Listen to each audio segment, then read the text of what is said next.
right, guys, welcome to the JB Show. This is episode 120. I have Allison Gray with me today. We're going to talk to Allison in a few minutes here, but first we want to get our sponsor out of the way. As always, we're sponsored by My Fulfillment Team. It's a state-of-the-art inventory processing team. You source, we process, you profit.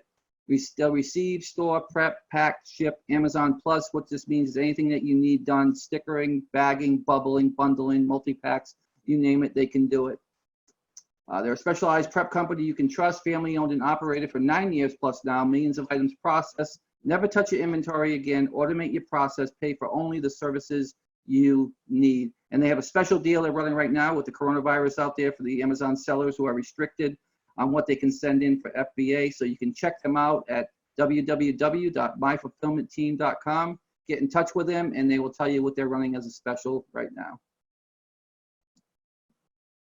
All right, guys, so as I said, I have Allison Graham with me today. Allison is going to be speaking to us today about possibly taking back your weekend. And I'm going to say a little bit about her, and then I'll introduce her and I'll let her tell a little bit about herself. Allison's resilient expert, author, and media commentator. Allison Graham inspires professionals to think differently about stress, obstacles, and adversity. Through her fresh perspective on daily resilience, she speaks across North America, has written 4 books, and recently launched an online program, Take Back Your Weekends, a better, less stressful way to just get it all done. The results is lowering stress levels, even better work results, and more confidence to navigate change and challenges. Every Tuesday morning, you can listen to her wisdom on Global News CFPL as she shares business lessons from the headlines. Allison is most effective on LinkedIn, or you can find her at allisongraham.com. Guys, 3 takeaways we hope that you take away today is during the COVID-19 pandemic, what are some of the ways you can be resilient and not get sucked into the chaos so you can stay positive? Understanding stress, how it created, likely not how you think, and why striving to be less stressed is not actually the right goal. That's interesting. And how to tap into your sweet spot of performance to get more done and have time left over on the weekends to have a life and take back your weekends.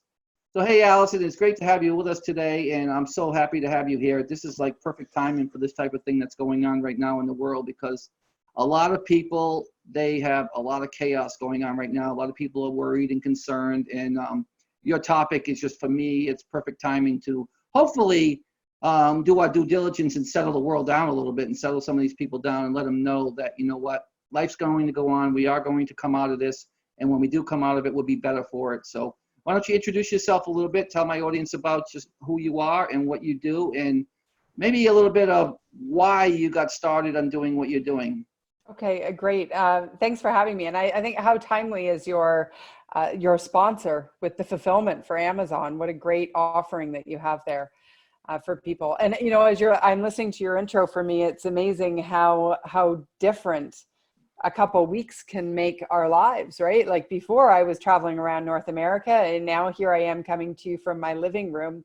And with all of my events canceled, like so many people, as a speaker, as someone who often goes out and works with teams on their resilience and their stress levels and performance, that really has shifted. And I think more now than ever, this message of how do you hone your resiliency muscles so that you can navigate challenge and change more confidently and more optimistically. And I think, to your point, John, you know, we are going to get through this.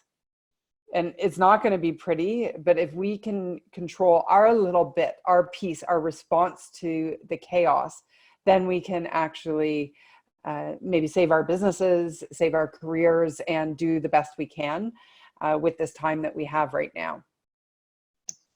I totally agree. And one of the things I think that people are probably not realizing is when you stress yourself out, physically, you're draining yourself. So it's emotionally and physically that you're draining yourself.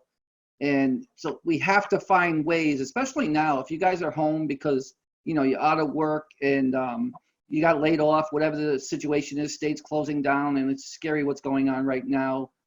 This is time where to take your mind off. You can watch CNN, you can watch a TV show, you know, and listen to the radio, and you're just going to drive yourself crazy about how many people have died, how many people have been tested, and it's just going to get in your head and mess you up. So why not take some of this time and utilize it to educate yourself and keep yourself more focused and away from all these things?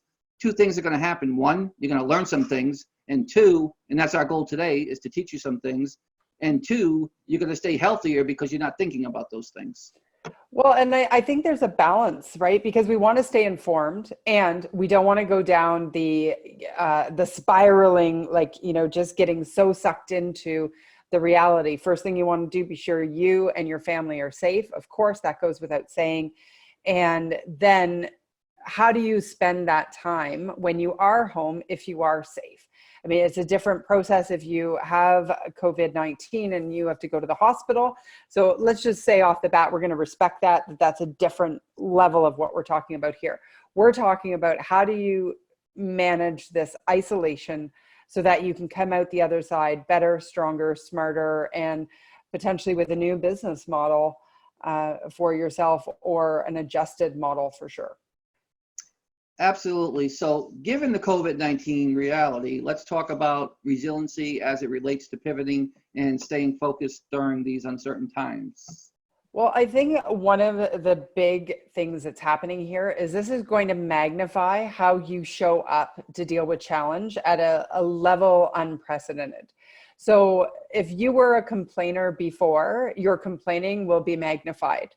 If you were a worrier before, well, you've got a lot more to worry about. If you were someone who procrastinated a lot later, or, then that could show up here too at new epic levels. And I think the pattern recognition of how you cope with challenge will also get magnified.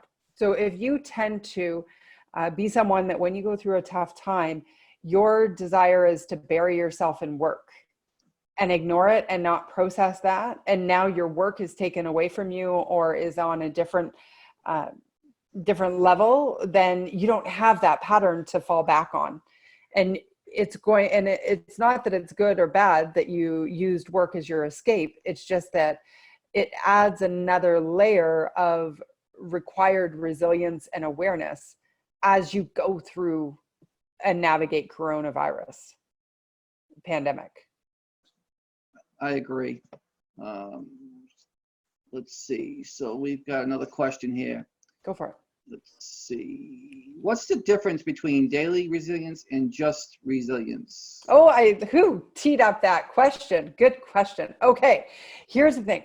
Us as humans are innately resilient. So what I mean by that is if you lose somebody you love, if you go through a divorce or you lose your job, or what we're going through now, as long as you stay alive, right, you are going to get to the other side, and you're gonna have to go through the process of grief, all the different stages, and there is no way as a human for you to skip that.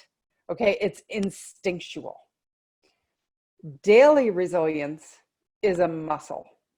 It is how do we process the day-to-day challenges that, and we've all had those bad days. Like, let's think before coronavirus, okay? Because there's pre that and then there's here, but the same principles apply. So you start your day, you wake up late, the alarm doesn't go off, your favorite shirt has a rip in it, you spill your coffee on the way out the door, and you get into a traffic jam, you're late for your first meeting, and all of a sudden you come into the office and you're like, oh, I've had the worst day. Right? And then you take those annoyances into the rest of your day, when in actual fact, each annoyance has nothing to do with the one before. And so I see daily resilience as our ability to navigate and reset, okay, not bounce back, reset back to our neutral, our confident yet challenged position as we go through all of those things, and then becoming less reactive. So how do you process what's happening on a day-to-day basis? How solution focused are you when you see an obstacle? As opposed to what I call big R resilience, which is the big life events, the instinctual guidance. And the way I should share a little of my story, John. And I think you asked me before and I forgot to do it. But I became really passionate about the topic of resilience during a time in my life, which is now is called my decade of hell, right? And I laugh now because I'm on the other side of it, but it was not funny going through it. It actually began when I lost my dad. And although that is a very normal life progression, I didn't have the skills to grieve and to process that effectively. And so I started to spiral. I buried myself in my work and I got really, really good at doing 18-hour days. I thought my identity is I'm going to deserve to hit the pillow at the end of every day. Not dissimilar to so many people who were busy, busy, busy, busy, busy, and just like wearing it as a badge of honor and not setting boundaries for yourself and always being busy to cope. And then I went in for a surgery, and it was a surgery I'd actually had before. It was very simple cyst, and things went very wrong. And I woke up from that surgery with neuropathic damage and pain, and it felt like there was a knife going into my pelvis and twisting. And I now went, I didn't know how to slow down, and so I ended up being, told by the universe, however you want to put it, I got to slow down. And I was forced to go from being all about everybody else and, 18 hours a day and giving and being on the verge of burnout to having 2 to 5 hours of functionality on a good day. So I could go out and do my networking and have an event, but then I'd come home and I'd collapse in pain. Or I'd go speak on a stage and then I'd go up to my hotel room and, just go to bed, go to sleep. And so I was forced to figure out, how do I, when the doctors are telling me my only option is to go on disability, how do I continue to succeed with limited resources and with a newfound reality in my world? And actually, in many ways, I think what I experienced then is what we are collectively experiencing now, where our lives were go, go, go, go, go, go, go, caught up and buried. And then now here we are on the other side where we're like, things got to change. And that's what inspired my resilience and my passion for the topic, and now for teaching the topic. Yeah, it seems like it takes something like that. Like for me, growing up, I don't know if you know my story, but I came from an alcoholic family. I watched my father abuse my older siblings. He drank. I can remember, if you ever not heard my story, a lot of people have heard it. I used to take me to the bars and my brother to the bars, and at 2 a.m. would be in the car. He thought it was okay to have a soda and chips and race around the roads. And there was a stone wall. I could still see it to this day, that I never realized, that how I ever came out alive, because every time he did it, it was like he was putting us at risk. And I had to learn a lot of those things. And then getting older and experiencing at a very young age of losing a child, when my wife lost a child, and I held that child in my arms, and actually he died in my arms. I mean, literally right in the hospital in my arms. That was one of those things that, I stepped away from God. I'm a very religious person now, but I stepped away for over 20 years because I was like, how could someone like that powerful, who can, let Moses part the Red Sea, and not see what was going on with my child and make that better? And I realized as I got older, it wasn't God's will to do those things. It was our will. We had to, just live our lives the way we were. He wasn't going to step in and intervene in everything. And it took me a long, long time to get through that. And because of that, then many years later, I don't know if I could tell you stories. I had my appendix burst, and I was given 24 hours to live before I got to the hospital. And I had a heart attack, of all things, right shortly after that, or before that. I remember now, it's been a few years, where I woke up from a heart attack in my sleep. And when those two things happened, I realized my mission was more so than ever, that God was keeping me here for a purpose, and that I needed to reach out and help people in the ways that I knew that I could. So I think we all have stories that kind of turn that corner for us and get us from one side, because I was on that very dark side of, I could have went my father's way and been an alcoholic. I could have done all that thing. I could have just went in a shell when my son died. I could have just put it all aside and said, life's not worth it. Why am I here if I can't even, my son can't even survive this? What kind of God would let that happen? But after a grieving period and being mad a lot of years, you get to the point where I guess grew up, because my dad died when I was young. When I was 19, my dad died. So I didn't have that. My mom died when I was 26. So no parents after 26 years old is horrific in itself. And having to learn these things, but going through it, I feel like I'm stronger now and I can handle things a lot better than I could then. I didn't have that support back then to help me with all these things. And I had to kind of just get to a point in my life where I said, I can go one way down that road, or I can choose a different road to go. And I chose a different road and basically had to learn it myself because my parents weren't around. And I had to just kind of, one of my mentors, many years ago told me that if you want to learn and be successful, you cannot go to a convention or an event where you're the smartest one in the room. Because if you're the smartest one in the room, what are you going to learn? So you want to go somewhere where people have knowledge that in areas that you don't. And that's what I did. I decided to put my life, together and start putting those pieces together of, okay, I'm going to surround myself with positive thoughts, positive people, and get a lot of that negativity out. Now, like you said, there's negativity that you can't control that is uncontrollable, but you can control a lot of your controllables. And like you, I learned how to do that and came out of it where I still believe inside I'm messed up. There's some messed up and we all have it, especially if you experienced that. I believe that you experienced it. There's stuff in there. We know how to deal with it where we didn't before. Well, and I think there's a difference between dealing with it and processing it effectively so that it doesn't control your identity. Because I think that the thing is, yes, all of us go through a story. And I think, I tell my story so it can set up the content that I'm going to share with you in just a minute here. But I think that if we allow our story to become our identity, then we get so caught in that. And this is what I'm seeing as I'm talking with people, the language we use to describe the situation, our belief around how adaptive and agile we can be in this situation, figuring out what's within our control, what's out of our control.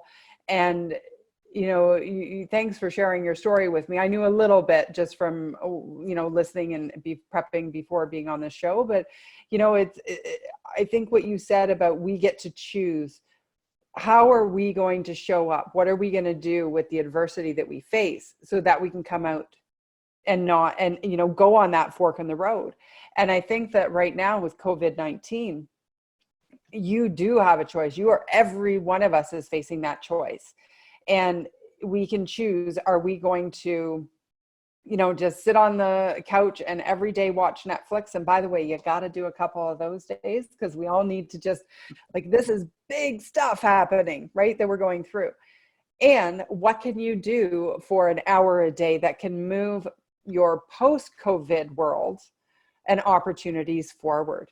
Can you reach out to people who you can connect with and just feel a little bit better, and by inspiring each other? Can you, build an online program? So many of my colleagues, my speaker colleagues and consultants and coaches, a lot of our model is in person.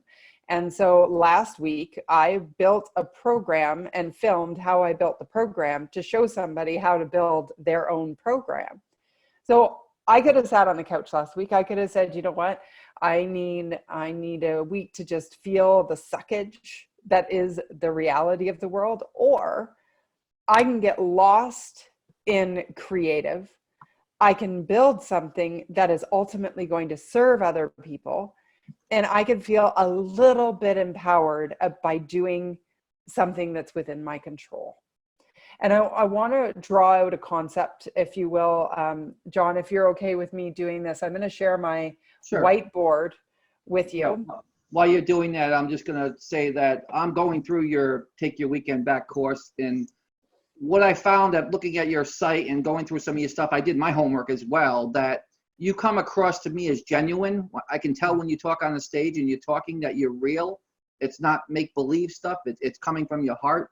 And it kind of draws me in because some of the stuff that you're talking to, people can relate to. And I related to it. And a lot of the things that you were talking about. And it's like I said, before we came on the show, it was interesting how you talk about gaps and stuff. And I like, this is stuff that I've been talking about for a while now. And a lot of people don't get that there's, especially now with all the time they have with it sitting home, what are you doing with those gaps? And hopefully you can go into this a little bit and explain to them, like I do like a 5-day challenge with them where I tell them for the next 5 days, I want you to write down every hour what you do for that hour. And then after 5 days, I want you to come back and look at what you did and then see how much time that you've had where you're not filling the gaps productively.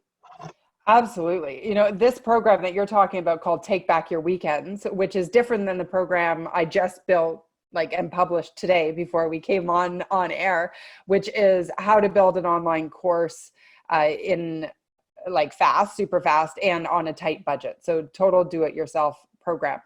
Here's the thing, the Take Back the Weekends. The reason why at first I was kind of like, oh, well, nobody's going to care about that now because we're all we've got our whole week, right? We're home. By the way, I want to remind people, you were begging for time to slow down a month ago. You were begging for time with your family and your kids. And so now I want you to make the most of it as you possibly can, staying safe and really getting into the core relationships that you don't have time for before. But I think the reason the productivity and time management piece on the Take Back Your Weekends is so important right now is because we can let our days just go numb and, pass away and not achieve anything. However, if you're not actively working full time right now because of a job loss or something, or, your company's just shut down, you still need to have some structure. You still need to have some purpose on a day-to-day basis. Otherwise, we have a mental health crisis that we are coming for that I think is going to be so much worse than just COVID-19 on its own. Because people in isolation who are used to constant external stimulation in order to feel like they've got value, their identity, right, their, to fill in the gaps, the alone time, it's hard. Right? If you're used to deflecting instead of feeling fear, anger, shame, guilt, you name the emotion that you want to put in that negative stuff. If you're like, ooh, I don't like that, I'm going to go do this and be busy so I can ignore it. Whoa, you got a rude awakening coming. Just like I had when I did, had my surgery, and then 6 people died in a couple of months. And I guess it was 3 months by the time all 6 of them died. And then 8 major injuries. I was constantly in reactive mode and constantly dealing with challenges. And it wasn't until I got through that I realized all of the tools I used to get there. So here's a tool that, John, I want to share because I think this is pivotal to give people a little bit of hope, but also to feel a little bit like you have a control in a situation that is completely out of your control. All right, so let's start here. We have a massive adversity happening right now. And often when we have challenges, we tend to think of them all as the same kind of challenges. We'll say things like, oh, don't sweat the small stuff. But how do we define what is the big stuff and what is the small stuff? So adversity, and well, actually, I'm just going to write these out, then I'll show you how they work together. Obstacles. What's that? I want that tool. I love that. Oh, you know what? I'm happy to share with you. These are the sort of little tips and tricks I put in that online program. I have my iPad, which is signed in without audio, by the way, and I'm using an Apple Pencil. Awesome. So fun. Okay, so here we have tasks, obstacles, adversity. If you put everything that you're going through, and I would love people to go get a piece of paper after we're done this together and write out everything that is a challenge in your life right now. It could be cash flow. It could be you've lost your job. It could be you, obviously it is the coronavirus. Maybe there's some family or friends who you're worried about, but just get it all out on paper. Because I think sometimes when it's all in our head, it kind of mushes together, and that can actually cause additional unnecessary stress because we're not looking at things objectively. But what these are, so understanding the difference is what will give us our control, and then how they are pieced together. So let's imagine, John, you and I were allowed to be in the same room together, and we chose to go for a walk down a path. And we're walking down the path, and on the other end is a finish line that we've got a goal to go and aim towards. And we just walk on the path. The walking on the path is a task. There's no drama, there's no emotional connection. It's just a thing we've got to get done. And if we were speaking a month ago, I would have been talking about how do we most efficiently do the tasks that we need to get done so that we can buy back our time. Obstacles are, we're walking down that path and all of a sudden there is a log in front of us. The path we're on still exists. Now, we have to figure out, are we going to go over the log, under the log, around the log, blow the log up, move the log out of the way? What are we going to do with the log so that we can keep going on our path? We don't sit on the log and hug the log and ask it to tell us stories, right? We just have to deal with the log. Those are the obstacles that we face. And often in our lives, how well we're able to get solution focused and how fast we can get solution focused will buy back a lot of our time and save us and spare us from a lot of emotional turmoil that we do not require to have in our lives. Adversity is very different. We're walking on the path. All of a sudden there's an earthquake and there is now a sinkhole in front of us. The path we were on no longer exists. We now have to figure out if we still want to get to the finish line, because we got to go somewhere. We can't just stand here at the edge of our sinkhole for the rest of our lives and make this the end point. We have to figure out, how can we heal? How can we go through the big R resilience moments that I talked about earlier and allow room for that healing? And so if we looked here on this whiteboard here that I have, the number one focus with adversity is our healing. How can I best support my healing? Obstacles, we need to be solution focused. So, sorry, my writing is not, that says solution. Okay, wasn't that much better when I rewrote it, John? I could see it. Okay, so we want to get solution focused. And our tasks, we want to focus on efficiency. Control level, we have a very low level of control with adversity. The fact that the sinkhole is there, we cannot put the path back the way it was. And that's why when people say, oh, don't worry, you'll bounce back, I get so frustrated. Because you can't bounce back. You can't go back to the path you were on when you experience a true adversity, which is why early in my medical journey, when I had the surgeries, and then there were like 5 more to try to fix the damage from the first, and I was in and out of the hospital, and I remember just desperately, like ugly cry, right? Like screaming at my neurologist saying, you have to fix me. You have to fix me. I want to go back to the way it was. And I was so desperate because everybody said, don't worry, you're going to bounce back.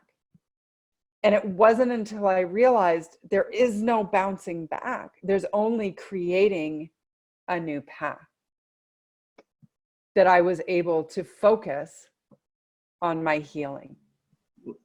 Would you say something like also learning from it? I think there definitely is the learning from it, but we can learn in these areas where we have control. This is just our life. right? Like I look at when my dad died. So yes, have I learned? Have I become stronger, more independent because he's not here? Yeah, for sure. Do I have a stronger relationship with my mom because I lost my dad? Absolutely. Do I still wish I had my dad here? All the lessons in the world, of course. He was my, best friend and sounding board for the first 30 years of my life. So I think we can learn from our adversity. I think that sometimes we don't get to see it, or we don't get to see the lesson until we're past the healing. So Right? I think that's the biggest one for people. I think tasks and obstacles, everyone can get over. You have the task, you can get a solution to it. But adversity and healing, what are some of the things that you think people should be doing when you talk about adversity and healing? Because that, for some people, that's hard for them to overcome.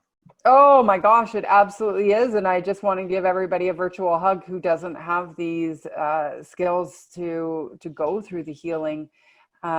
It's tough. It's tough. And I think one of the ways that we can support our healing is actually by how we deal with these to create more path or more space in our lives. So let me explain how this works, because in actual fact, if we finish out this model, I'm going to be able to show you exactly what we need to do to support our healing and how you get the bandwidth to actually do it. Okay, so I'll show you this. So our tasks, you're right, we have a high level of control and efficiency there. And with our obstacles, we have not always 100% control, but generally more control than we give ourselves credit for. So imagine if we have this big adversity going on and we have all these tasks and these obstacles, because these flow into each other. All right, I'm running out of colors here. Normally, a month ago, I would have said, too many tasks done without efficiency will create additional obstacles. Too many obstacles done without solutions will ultimately create an adversity, whether it be in the form of a burnout, stress leave, loss of business, etc.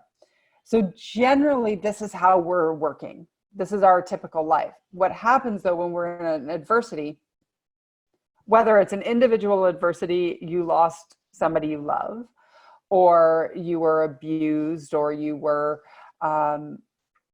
went through a divorce or a breakup that you didn't want to go through. Normally it's an individual one, but this is a collective adversity, which means often our old supports are no longer available for us because everybody has to heal. Everybody's standing at the edge of a sinkhole right now going, WTH or WTF, however you put it, okay? So it's there. We're all there together. So normally though, an adversity, so let's say you go through a divorce. Let's just pick one that we can all, we can imagine. If you haven't gone through one, I haven't gone through one, but if you could imagine how difficult that would be. From it comes new obstacles. And as you choose solutions, you get more tasks on your list, and focusing on our tasks gives us a sense of control and power to get something done. Now, here's how we need to make space to heal for our adversity. Imagine this obstacle is represented by an ice cube. Because now, let's say, you have a divorce and that's your adversity, but your obstacle is now you're a single parent in the morning. Okay, you got your mornings and your kids are late for school. If they were able to go to school, they're not right now. And you have to figure out solution focus. How do I fix our morning so I'm not taking a chaotic morning into my workday? Okay. And from that, you would create new tasks, including, make lunches the night before, whatever the case may be, it doesn't matter. Each of those things, chaotic morning, pickups after school, there we're going to represent those by an ice cube. Okay. Now your job in solution focus mode is to melt the ice cube. However, what we do is we take an ice cube up to the top of a mountain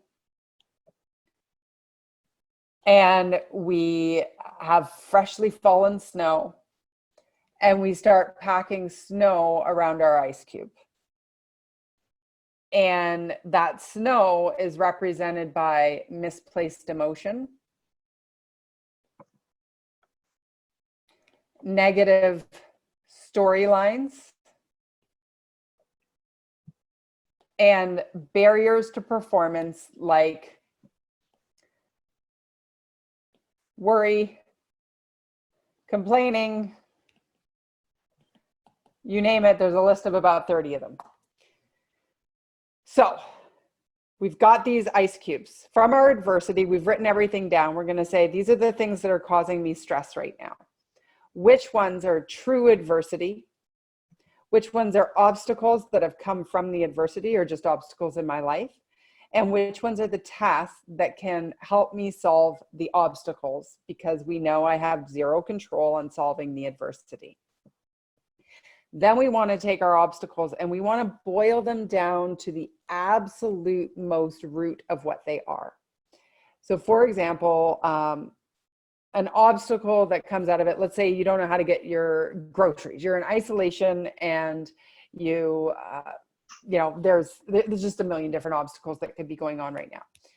But if we add emotion to that and we say, oh my God, I'm never going to get to go to the grocery store again. And I'm so afraid. What if all the food collapses in the world? We start adding all this negative story to it and we start worrying. And because that's going to just be magnified if we were a worrier before. And we add all this extra snow around this ice cube.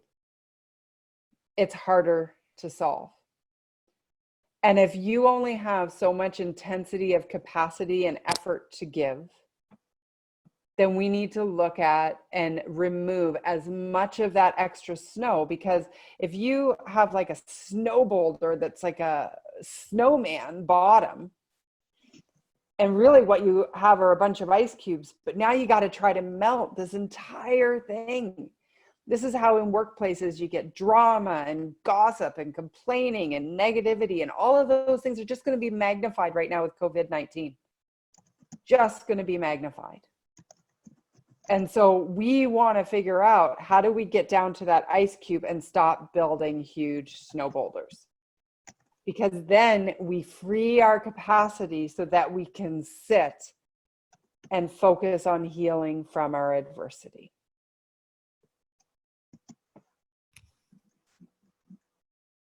Yeah, that's awesome. So like task, I mean, the biggest thing that a lot of people, when it comes to business anyway, for task is there's so much out there. There's so much information everywhere. And this kind of task and obstacle kind of go together, because you start one thing, you don't finish it. You see something else you think's better, you start that. So you get analysis by paralysis. So when people creates an obstacle. Yeah, it creates obstacles, but people don't know how to get out of that circle of the obstacle. And one way they do it is what I call is prioritize. You got to prioritize, and what's the most important thing right now you need to be doing. And another way to get out of the obstacle is stop looking at everything and concentrate on something that's important to you and get that task done and then move on. So it's 100%. Interesting. It's interesting. And you talked about the father and having, the children, whether they're school children or little children that don't go to school.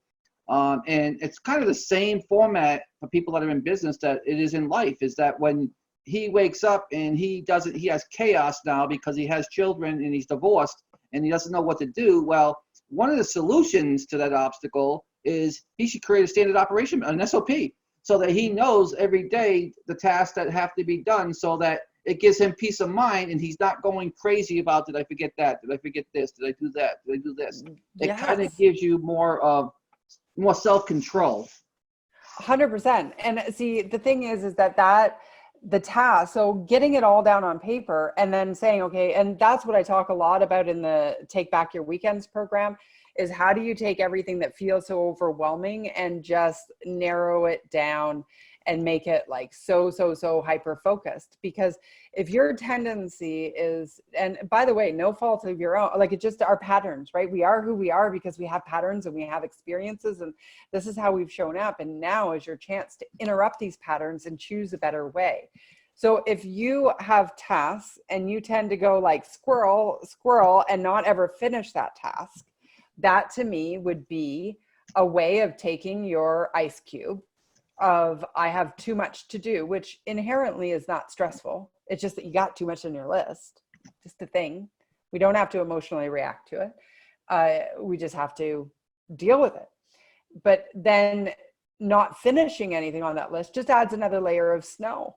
And then complaining about how busy we are, right? It just adds another layer of snow. And so everything we can do to chip this down is what will make it easier and make us more productive. And why I think one of the reasons though is we blur these together when they're actually in fact very, very different things. So our obstacles are the situations that need to be solved, and we've got to think and we've got to be clear, because how much effort can we add, like how much more effort does it take to melt a snowman bottom than it does to melt an ice cube? And that's why all of this extra snow is what makes these harder to find solutions to. And then when we find our solutions, it will be the tasks that come out of it. And these are just the things we need to do. So, you know, being stuck in traffic is not inherently stressful. It just is a thing we have to deal with. And yet people are taking emotion from maybe other obstacles and taking it out as road rage. You know, I'm hearing the stories of the fights in the aisles and, you know, amidst the COVID-19 and the poor people who were at Costco. Oh my goodness. I think that was, you know, not the greatest place to want to be, like in terms of experience. I kind of feel sorry for them to stand in line. And, you know, for the most part, people were really kind, but I've talked with people who are like fights were breaking out and aggressive. You know, who are you to have that much toilet paper and all of that? And truthfully, I believe that what's happening in a situation like this is everybody is feeling they're standing at that edge of the sinkhole and they're scared. And so the shopping task of going to Costco gets muddied with the emotion from our adversity. And all of a sudden we're angry and we're taking it out in a task. It's misplaced emotion. When in actual fact, a situation would be that would make that better is to go, my gosh, this is scary, isn't it? And so to your point, so John, does that make sense how those are different and how they can create space? And then let's talk about like the actual adversity and healing emotion. Yeah, it makes sense. Okay. So if we're standing in a line and we've got feedback that's negative and we're scared, I really believe this is an opportunity for humanity to come together and support each other, because adversity needs space to heal. And we need connection at a much, much deeper level than perhaps if you're caught up in the busy and not really connecting would allow for of the days gone by. And so if, you know, you've just now more than ever, every time we see somebody, know that they are suffering at some level. And they absolutely could have been suffering before COVID-19, probably are at some point. Like, you know, we all have a story.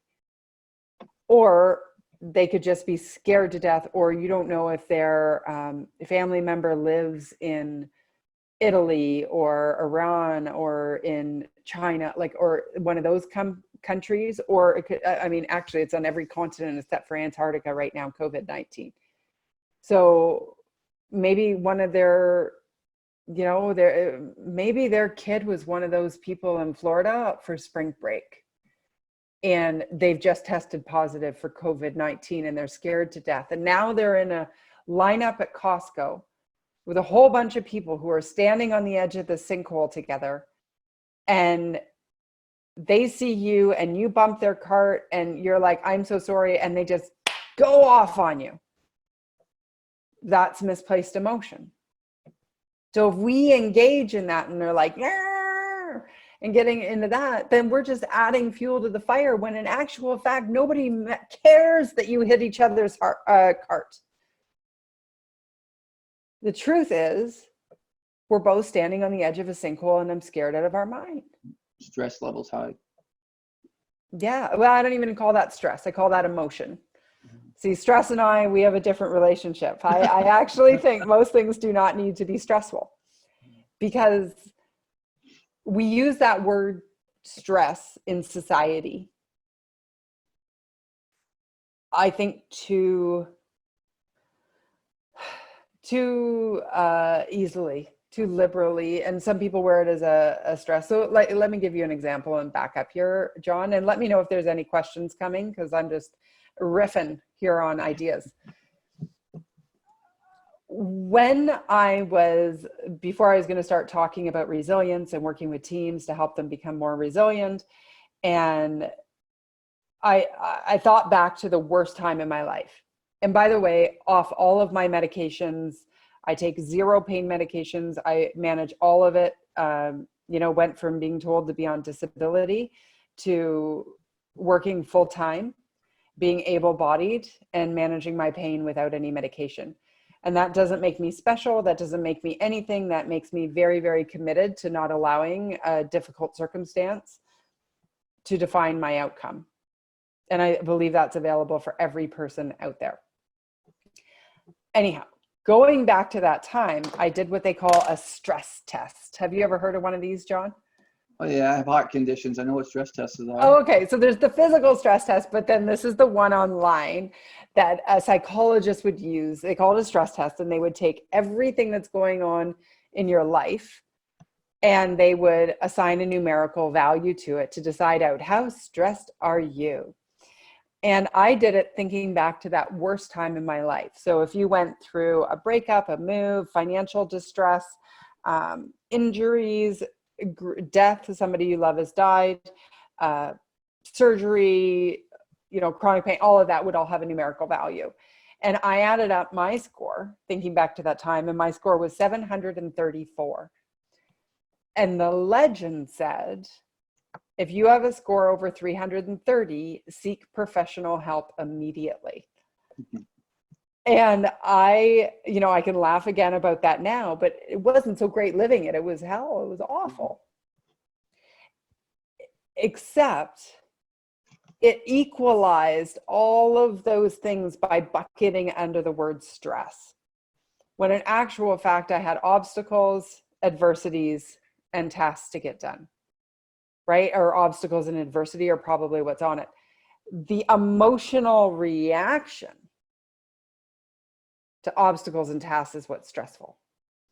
And we need a little bit of stress in our lives, the good kind that keeps us alive. Human nature would not exist. Like humans would not exist if we were not, it didn't have a little stress to keep us running away from the bear as it came into our garden to eat berries and us. Right. Right. But it also inspires us. Good stress will focus us. I was more effective and more productive when I had 2 to 5 hours of functionality a day than I can be now that I'm back to able-bodied, unless I'm totally focused on a project like I was last week. So the stress is like, I think it's actually different emotions. I think it's anger, fear, shame, whatever that comes out. They're undealt with emotions because we just like stick them down. Oh, I don't like that. My doc used to call it my gotta go technique. I don't like that. I gotta go over here and deflect. But if we can't sit with those emotions, if we can't recognize those emotions and be okay and kind to ourselves that we have those emotions, then they are going to pop up in places like the Costco lineup and that's going to hijack a day. When in actual fact, somebody hitting your cart is simply oh, no problem, excuse me, and you move on. It's not inherently stressful. I think society makes people that way because you can go out and I'm right there. I mean, I'm still working on it, but I'm right there because I can go out, and if I get out in traffic and somebody's, cutting me off and doing crazy things because I do foster care too, my wife and I, and we've been doing foster care for years. And when I've got kids in my car and I see somebody crazy with kids driving by me and trying to pass me, it makes me want to go off. It's just that thing inside of you that it's like an impulse that makes you just react. And I'm trying to get better at it, but there are certain things that will still make me go off that I'm like, it just drives you crazy. It's like, you got kids in your car and you're going by me at 80 miles an hour in a 5-mile zone. I mean, what's wrong with you? I want to go catch them and tell them, but and that's because that'd be effective. So here's the thing, couple things you brought up. Number one, your first instinctual reaction it takes a lot of growth to shift. Daily resilience is about interrupting that initial reaction and choosing a second, more appropriate reaction. So the way I would model this, if I were in that situation, because that kind of thing used to bother me. Now I'm like, you know what? If I really think he was that bad, I'd probably pick up the phone, call the cops and say, not 911, or unless he was, I did it once at a guy who was doing about 180 on the wall on the a highway and weaving in and out of traffic. And I called 911 and said, hey, there's somebody driving carelessly. So that would be the way. But here's the thing. We take that's an obstacle. So number one, is my safety okay? How can I maneuver away from this situation? Second of all, what's the misplaced emotion? The anger at that guy. We don't know. That guy could have in the backseat lying down his pregnant wife who's having a baby, or somebody who's just had an aneurysm or a stroke, or could be, or he may just be a jerk driver, right? But here's the thing, our emotional reaction to that is just ruining our day. He's long gone. He's not thinking about you. And so that negative storyline. So I always, most of our stories that we make up about what's happening in the world are just things we make up, our perception of reality. And so I learned a long time ago, if I'm going to choose a perception, I'm going to make it a good one. So even though the instinct might be to be negative, I'm going to choose, I wonder if he has a baby and is, on the way in the back seat, or maybe he's just a jerk. But the fact is, I can't offer my emotional energy to someone else. We all have a limited capacity to perform, to feel, to give. And if we choose to allow external circumstances that are not ours into our life, that are ice cubes, and turning them into snowman bottom so that we get off into a bad mood for something like that. Now, recognize the emotion. You know what? That's scary. I got kids in my car. That to me felt very unsafe and made me feel out of control. I mean, might be a little woo-woo for your audience, but I'll tell you, it's a lot freer way to live your life. But that first reaction, we can't interrupt. I think we have to be able to be aware and interrupt for the second reaction. To suggest that you wouldn't have an instinct of being angry at that guy who just passed you irresponsibly is setting ourselves up for disappointment. Going, yeah, you know what? I just got angry and I don't know his story. If I feel like I need to call the police to let them know that there's a careless driver out here, or if he's just being a jerk, no big deal. Like, I'm just going to move on to my day and, talking to somebody in your car about something else instead of spending a half an hour complaining about it. And I'm not picking on you, John, like you just shared that story and it was a great one to go down that rabbit hole with. But I think we're all doing this. And I think the challenge of humanity right now is we're facing these huge sinkholes. As I've said, we're standing on the edge of the sinkhole and we're all scared. And so everything that we add into our lives that is judgment of other people, complaining about, the government or the healthcare or, the system, is not going to do anything except steal from our capacity to heal. Yeah, and I call it, I've said it for a long time, and I've gotten better. I mean, there's just still sometimes you still have that reaction, but well, you're human. I call it don't let them steal your joy. Mm-hmm. I love that. That's awesome. Exactly, because your joy is internal, and so allowing somebody else to hijack your day because they did something that you perceive to be jerkish. And like what you said, it's amazing because I'm out in public all the time too, and it's amazing when you see people and their reactions, and like you said, you don't know that the person before them that got to them and this person that they're with now just could be the brunt of what they just experienced before, and it just brought them to that tipping point. So you don't know the circumstances of the person. The person could be a perfectly calm person, but someone just got to them, and then you happen to be in line and you take the brunt of it because that's the next thing that's going to go on. So I see a lot of that out there. Yeah. And you know what? I've experienced a lot of it personally too. Like with my mom, when we had to take her in, this is several years ago now, in for surgery, I would notice that, or she is having some challenges with her heart. And you know what that's about, John? Like, it's scary and it's unknown, right? And it's all those things. And I would leave the hospital and I'd be like, my credit card wouldn't work at the parking thing. And I'd be like a real biatch to the parking attendant guy because I wasn't aware or in control of recognizing that the true emotion I had was fear of losing my mom and unresolved emotion around that. And so I was allowing it to get deflected, to take it out on an innocent bystander. And I tell you, the people I feel for right now in this world, the absolute most, save the people who are in the hospital on life support systems, are the front line. Right. Absolutely. The people in the call centers at the banks, the people in the call centers at the travel agent, the flight attendants on the airline. Like, so desperately, every one of those people is experiencing the same thing. They are on the edge of the sinkhole with us. And people are calling in.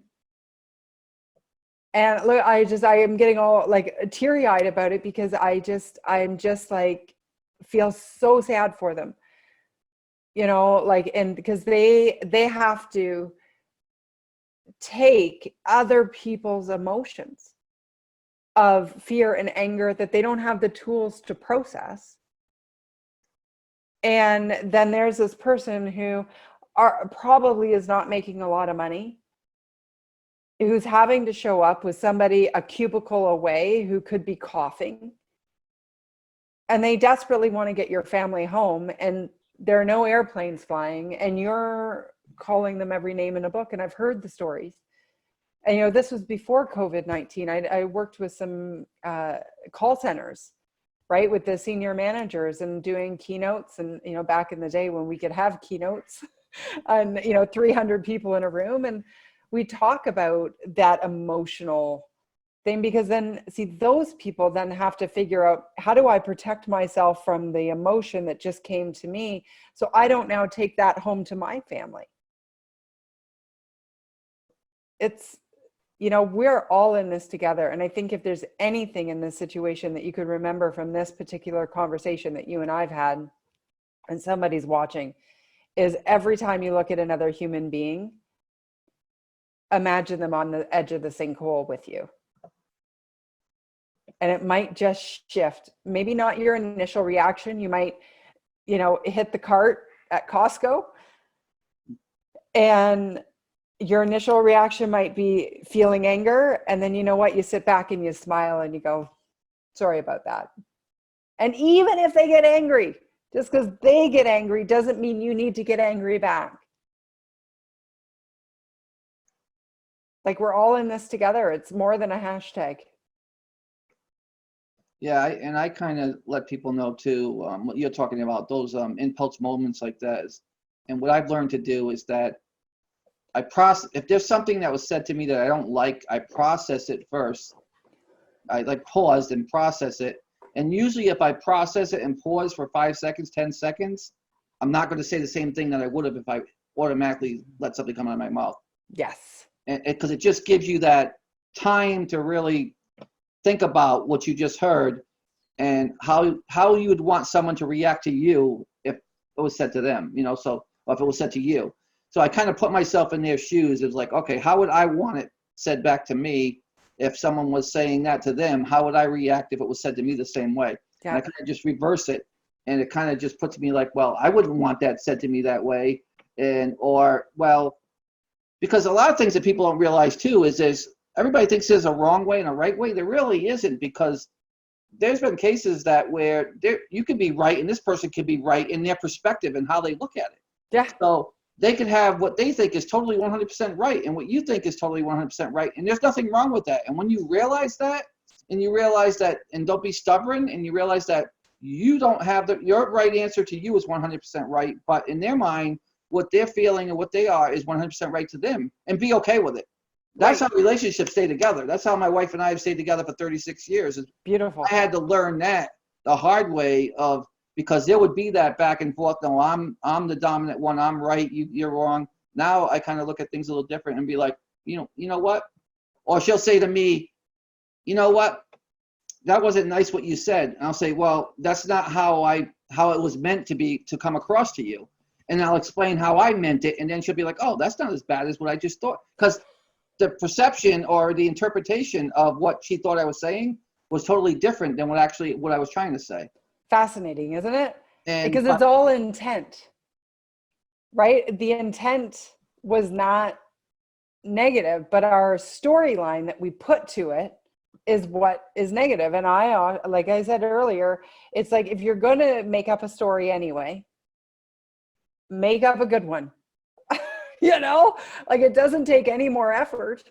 And one of the ways I've helped coach people through a negative tendency is that when they say a negative phrase or react negatively, then challenge themselves, just play a little game to come up with 2 or 3 alternative scenarios that, even if they were made, or like that could possibly be, because most scenarios are possible, that are more positive.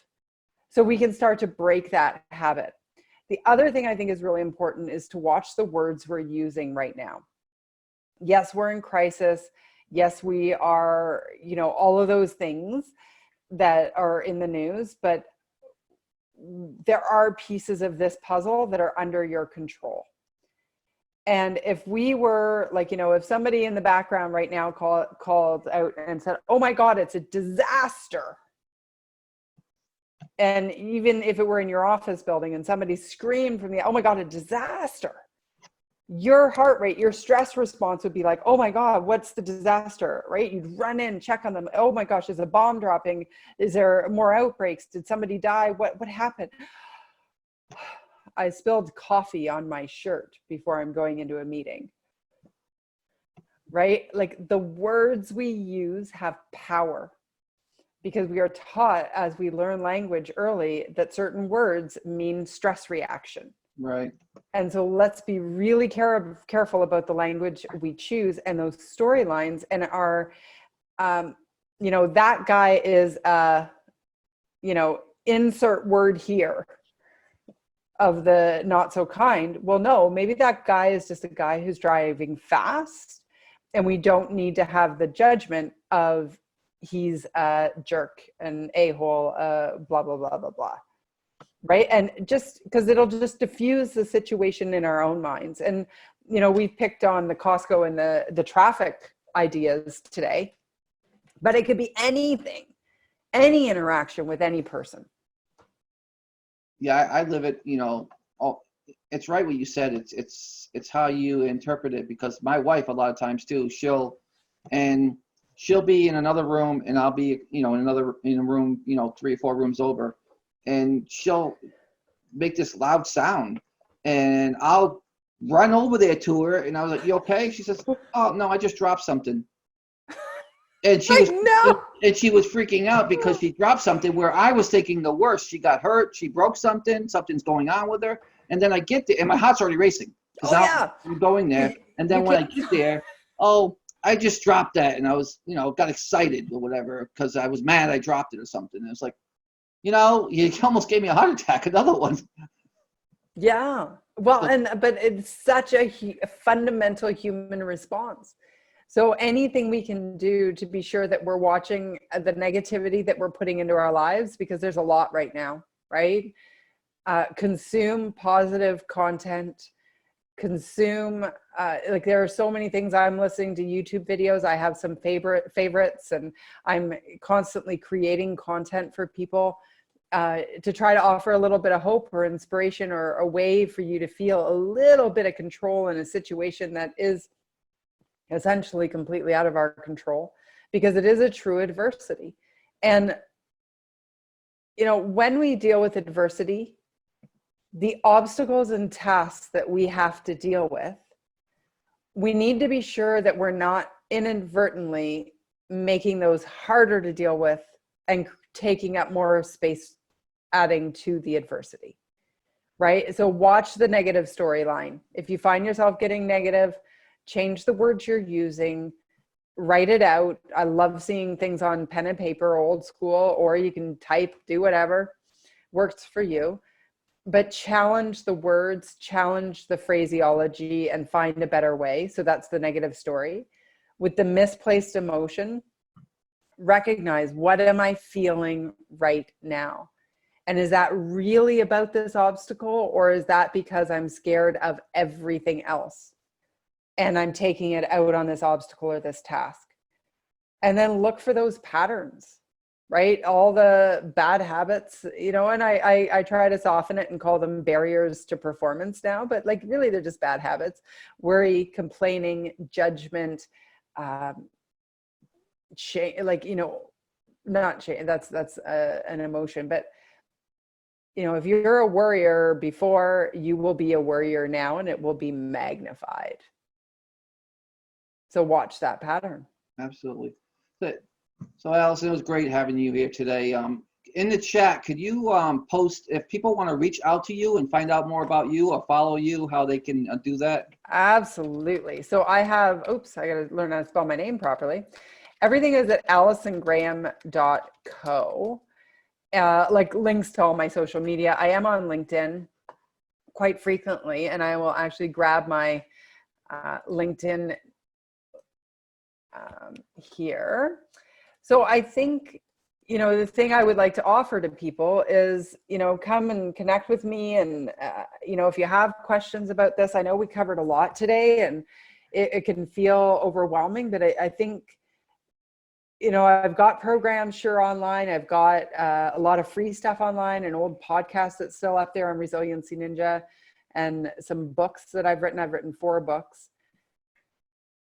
But, the one thing I want to leave with you is hope that we are going to get through this. And not that I have any say that we have that, but I see enough hope that we'll be okay, even if we end up in a depression, even if we all lose our jobs or the economy collapses. If we've got our health, we can reset and we can find an alternative path. Because while we might be standing on the edge of a sinkhole, I know that there's got to be a way to build a bridge. And that's what we got to focus on right now. And I was going to ask you, what would the one thing you would leave us with? And you already took that. So hope. Yeah, I think so. And you know what? Just manufacture it. Even if it's BS and you really don't believe it, saying a little bit like we're going to be okay. Like I truly believe we will be. And I think it's going to be a very, very, very bumpy ride. And you can choose to go through that bumpy ride and have it be a little bit more positive, a little bit more, you know, like you come out the other side better by making decisions about how you're going to approach the tasks you have to do every day, how you're going to calmly, you know, pull away the negative emotion from the obstacles that you face, the new obstacles and maybe old obstacles, and choose to find a better, less stressful way to get through this difficult time. Well, I thank you again for being here, Allison. The topic is perfect timing for what it's going through. And obviously, I'm looking at the participants, and it's pretty evident people are scared and worried right now just by what I see for participants. And I guarantee you, most people are either glued to CNN or some news thing watching this thing. And I understand that we've got loved ones all over the country too that we need to be looking out for and making sure they're okay. However, don't get yourself absorbed in it all day long, because it's just going to upset you and it's going to affect your health, and it doesn't do anything for you. That's why, I have this show. I come on here and I bring great guests like Allison on here to share their knowledge and what they know, and the things that hopefully you can take some of this and apply in your own lives, and hopefully it'll make you less stressful, and take out maybe you'll be a little bit more easier when you see another person out there flipping out. Maybe we'll take into consideration what they're going through and look behind the scenes of it more so than just jump into conclusions. I found myself doing that years ago, where I would automatically judge a book by its cover. Excuse me. And I learned, wow, I didn't talk that much. Now I'm getting, excuse me. And I've learned over the years that you can't do that, because I was in sales many years ago. And I remember a guy coming into a store that I worked for. I'll never forget this. The guy came in, holy jeans, ripped, dirty, everything. Went through the whole store. And I was a salesperson at the time. And he came back and got a manager and says, you know what? He says, I was going to spend money here, but nobody would wane on me. And it was because of the way he looked. And the guy took out hundreds and hundreds and hundreds of dollars in a roll that he was going to spend at this store. And he didn't do it because people judged him by the cover. I learned at that point that never judge anybody by their, never judge a book by its cover. Just treat people as you want to be treated. And I think this world will be a better place. I think that we all need to, especially in these times that we're going through right now. I think it's a great reality check for us to, love one another and do what we're supposed to do and take care of one another. And if you've got people out in your area and they're in trouble, or they don't have money, or they don't have food, or just pick up a phone to say hi to them to see how they're doing, the elderly people, do those type of things. Reach out and do your part and do what you can. That's what I'm all about. I'm all about changing the world and making a difference while I'm here, and bringing on people that I know that are making a difference out there as well. So God bless, guys. I hope you take care. Make sure you're taking care of yourselves and your families, and make sure that, you're being safe and doing the things that we need to do. I know these times are tough, and, but we will get through it. And once we do get through it, I promise you we're going to be much better off than we were before it. So thank you again, Allison. I'm going to give you the last word, and then we're going to say to you goodbye. Well, thank you, John, for what you do. And, you brought, I think this is the 119th or 120th episode that you've done. So that's coming from a place of service. So awesome. Thanks for having the platform. And I hope it helps people. Just give them a little bit of something. Yeah, thanks again. And you take care, and your family, and I have you in my prayers as well. Thank you. Appreciate it.